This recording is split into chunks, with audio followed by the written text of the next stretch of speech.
अगर मैं विलेन हूं तो हीरो कौन है? आर्यन के मन में एक अजीब सी बेचैनी थी। उसे ऐसा लग रहा था जैसे कोई अनजानी शक्ति उसे महल के भीतर किसी विशेष स्थान की ओर खींच रही हो। वह धीरे धीरे गलियारों से होता हुआ एक पुराने, लगभग भूले बिसरे दरवाजे तक पहुंचा। दरवाजा भारी था, लेकिन जैसे ही उसने उसे छुआ, वह स्वयं खुल गया। अंदर एक गुप्त कक्ष था। दीवारों पर प्राचीन चिन्ह चमक रहे थे और बीच में तैरते हुए होलोग्राम तथा पुराने दस्तावेज दिखाई दे रहे थे। वातावरण रहस्यमय और गंभीर था।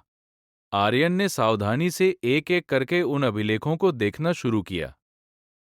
जैसे जैसे वो आगे बढ़ता गया, उसकी आंखों में आश्चर्य और भय दोनों बढ़ते गए। दस्तावेजों में स्पष्ट लिखा था कि ये युद्ध रावोक ने शुरू नहीं किया था। असल में ये सब एक गुप्त परिषद, काउंसिल की योजना थी। वे शक्तिशाली लोग थे जो संसाधनों और तकनीक पर नियंत्रण रखते थे। उन्होंने समाज को बांटा, झूठी जानकारी फैलाई, और जब रावोक ने उनके विरुद्ध आवाज उठाई तो उसे ही खलनायक घोषित कर दिया। आर्यन के हाथ कांपने लगे। तो मैं अब तक गलत था, उसने धीमे स्वर में कहा। उसे रावोक के अतीत की झलकियां भी दिखाई देने लगीं।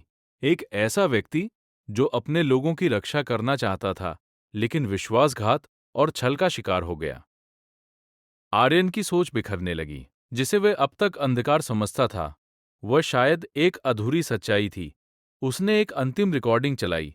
रावोक की आवाज गूंजी, यदि कभी कोई इस सत्य तक पहुंचे तो समझना, मैं दुश्मन नहीं था, मैं सिर्फ सच्चाई के खिलाफ खड़ा था।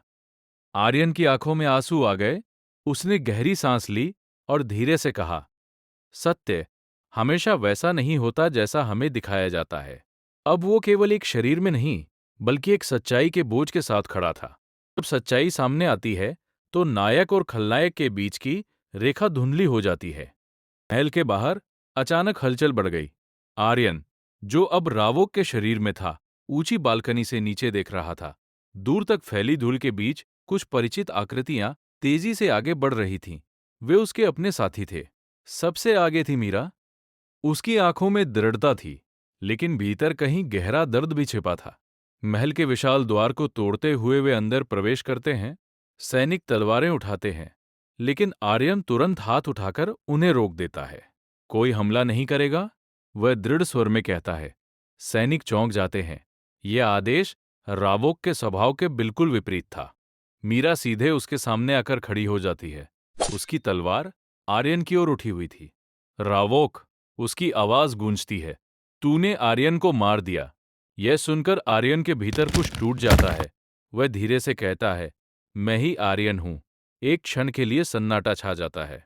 फिर मीरा हल्की, कटु हंसी के साथ जवाब देती है, उसका नाम लेने की हिम्मत मत करना। तलवारें टकराती है। युद्ध शुरू हो जाता है, लेकिन ये लड़ाई अलग थी। आर्यन हर वार को रोक रहा था, पर स्वयं हमला नहीं कर रहा था।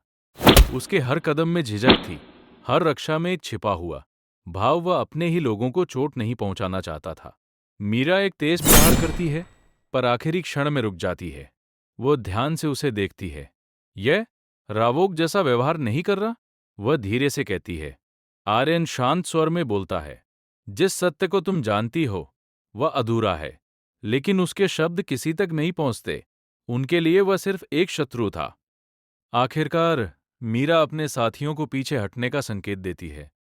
वे महल से बाहर चले जाते हैं, लेकिन उनके चेहरों पर अब केवल घृणा नहीं, बल्कि संदेह भी था। आर्यन वहीं खड़ा रह जाता है, अकेला और पहले से भी अधिक उलझा हुआ। कभी कभी सच्चाई कहना आसान होता है, लेकिन उसे दूसरों तक पहुंचाना सबसे कठिन होता है। महल के विशाल कक्षों में सन्नाटा पसरा हुआ था। दीवारों पर टिमटिमाती रोशनी और लंबी परछाइयां एक अजीब सी बेचैनी पैदा कर रही थीं। उसी सन्नाटे के बीच सिंहासन पर अकेला बैठा था आर्यन, या शायद रावोक। उसके सामने एक बड़ा दर्पण था। वो धीरे धीरे उठ के उसके सामने आ खड़ा हुआ। दर्पण में वही चेहरा दिखाई दे रहा था, कठोर, गंभीर और अंधकार से भरा हुआ। लेकिन भीतर भीतर अभी भी आर्यन ही था। मैं कौन हूं? उसने खुद से पूछा। उसकी आवाज भारी थी, मानो हर शब्द उसके भीतर से टूटकर बाहर आ रहा हो। अचानक उसके मन में स्मृतियों का सैलाब उमड़ पड़ा। एक और आर्यन की यादें थी, मित्रता, विश्वास, लोगों की रक्षा करने का संकल्प। दूसरी ओर रावो की स्मृतियां, विश्वासघात, अकेलापन और अपने ही लोगों द्वारा ठुकराए जाने का दर्द। दोनों जीवन जैसे आपस में टकरा रहे थे।